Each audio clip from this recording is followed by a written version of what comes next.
for this morning. It's 9:10 here on BBC Radio Gloucestershire, and it's good to have your company. You can follow us on Twitter at BBC Gloss, on Facebook, on the BBC Radio Gloucestershire Facebook page as well.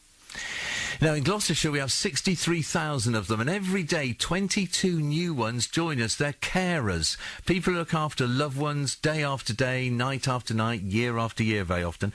As many carers will tell you, it's hard on their own finances, social life and health, but they carry on regardless.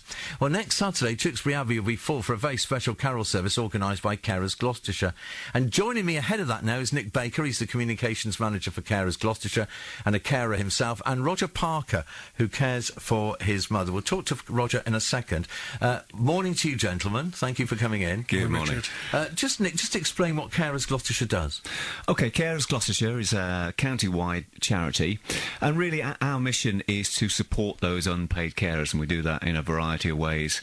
One of the principal things we do is make sure that they are fully informed about all the things that they should be entitled to, making sure that they are fully supported as well through things like carer support groups. We offer a counselling service.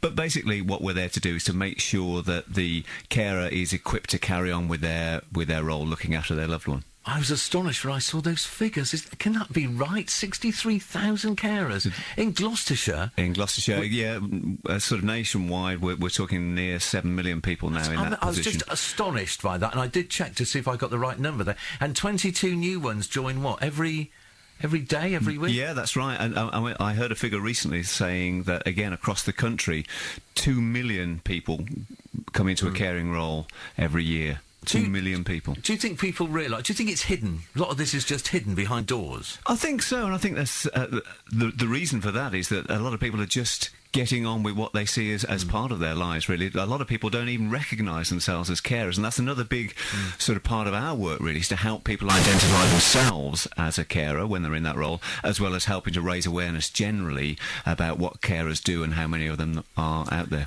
And how important is it to care for the carers?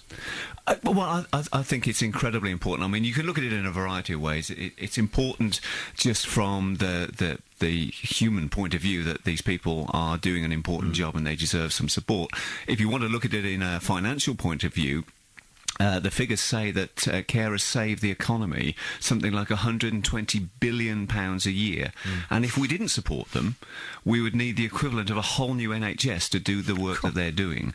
So you can look at it either way. I think they need support because they need support, but also, financially, it would be a nightmare if they weren't doing what they're doing. And what about your life as a carer? Well, I'm a parent carer. I've got a 14-year-old boy who has developmental dyspraxia and is on the autistic spectrum. So my story is one of those sort of very typical for carers, really, about not only juggling the work-life balance, but the work-life carer balance as well. So it can be that extra strain, really, making sure that he's in the right place at the right time to do the various therapies and interventions that he does.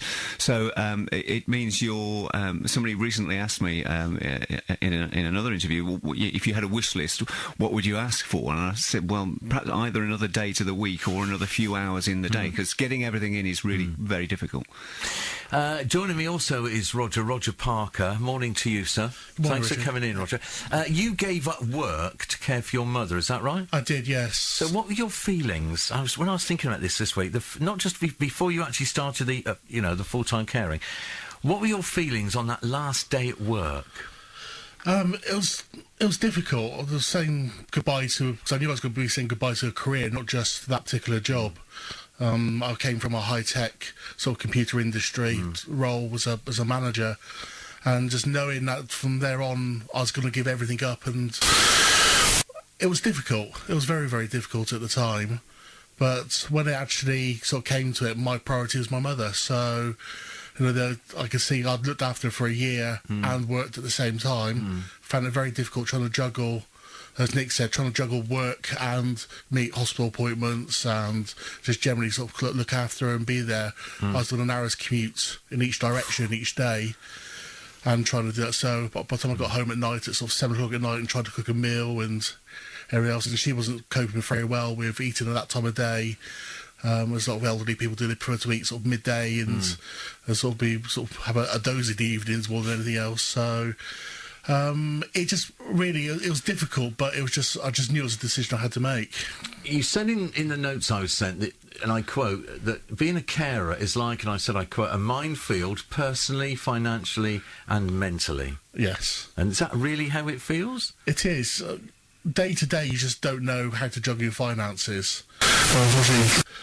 As much as, I've done this voluntarily, the support we get from the government financially is abysmal. So that makes life very difficult. And obviously going from a relatively good salary down to quite a low sort of income is difficult, even with the sort of benefits my mother gets as well. But, emotionally as well, the isolation you feel as a carer is phenomenal, even with family around you. I've got family I can turn to that don't live locally but are on the end of the phone, and I've got a very dedicated sort of girlfriend that sort of gives me as much support as she can. But trying to balance a relationship with her, then sort of trying to maintain a cheery face. I was always thinking about the Smokey Robinson song, Tears of a Clown, because you do have to paint on this face each day and just get on and do it. How typical, Nick, is Roger's story? It's very typical. I was looking at a survey recently done by Carers UK, a national carers charity, and they found that 54% of carers are struggling to meet the household bills because they're in a similar position to Roger.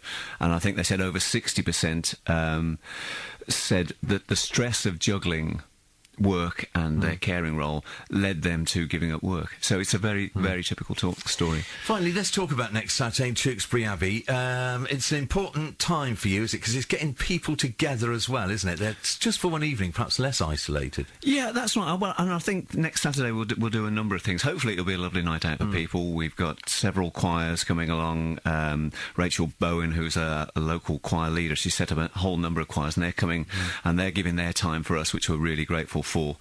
But the important thing for me is people, when we talk about these figures, about 63,000 carers or 7 million across the country, very often people say, but what can I do about it? How can I help? Well, one way people can help is by buying a ticket for £5 to come to what will be a lovely evening, and hopefully they can directly support people like Roger, carers across the county, by supporting us. And just remind us, finally, where it is and what time it starts. OK, so the concert is next Saturday, that's the 6th of November, at Tewkesbury Abbey.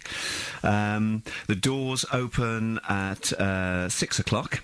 And ticket prices are £5, and it's for adults, and it's free for the under 12s. Also, the other thing, we were very fortunate to have Moog, the local precision engineering company, have come on board very recently to support the event as well. And so now we're able to offer some free tickets to carers as well. Right. So if there's only a limited number of those, but if they would like to give us a call, we can see if we can get them a free ticket. Shall I give you our contact details, which is just so people can do that? So you can phone in on 0300 111 9000, and you'll get through to our office Monday to Friday as normal office hours. Or you can go to our website on www.carersgloucestershire.org.uk, and we can let you know about the programme for the evening, how you can get involved, and how people can support carers like Roger. Thank you very much. Thanks, Roger, for coming in and sharing your life and your experience with us. I'm grateful for that, and also to Nick as well. Thank you. Thanks to both of you. Thank you. And that's next Saturday, the 6th of December at Tewkesbury Abbey, that concert. My thanks to Nick Baker and also to Roger Parker. Coming up shortly, we're off to Stowe in the Wold after a group who've been resurrected. In fact, my daughter's got tickets to go and see this lot. Some 15 years